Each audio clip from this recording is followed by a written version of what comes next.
One thing we've not touched on is the role of the federal government in this effort. And you referenced the UK pilot and its very tight connection actually to a national political agenda. And how do you see the pay for success projects of the Obama budget impacting this overall effort and beyond perhaps just the model of the social impact? Sure. Well, I think first of all, what it does is galvanize attention.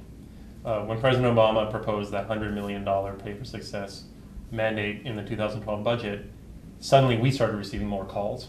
And so did you and many others. And so, if nothing else, the simple description of this in the budget immediately galvanizes attention. I think in the medium term, it is also going to enable the pilot projects to be scaled up more efficiently.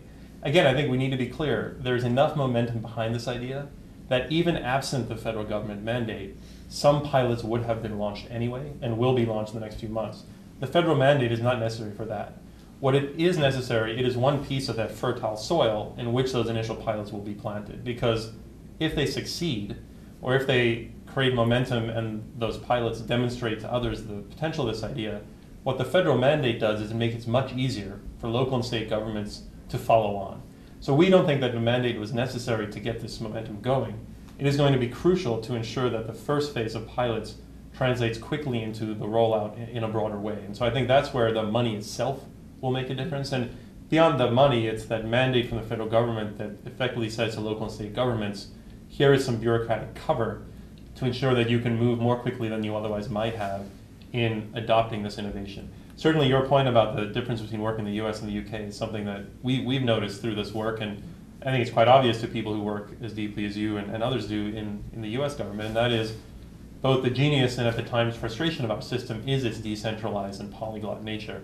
In the UK, the Justice Ministry was able to sign a social impact bond contract with a single intermediary, social finance, to produce the $8 million pilot.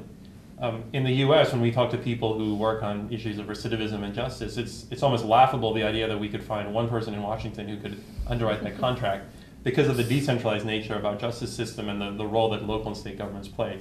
Again, I think that creates much more opportunities to find the right people and to work with people who are innovating. It also creates greater complexity. And one of the challenges in seeing the social impact bond tool realized is that while there are many examples and many places and issues where a social impact bond could theoretically create both savings for the local government and effective social outcomes, which is the engine that fuels, or the fuel that runs any social impact bond, is going to need to find an example where prevention costs less than treatment, where those savings can then be shared between the investors and the local governments, and that is really the fuel of the social impact bond.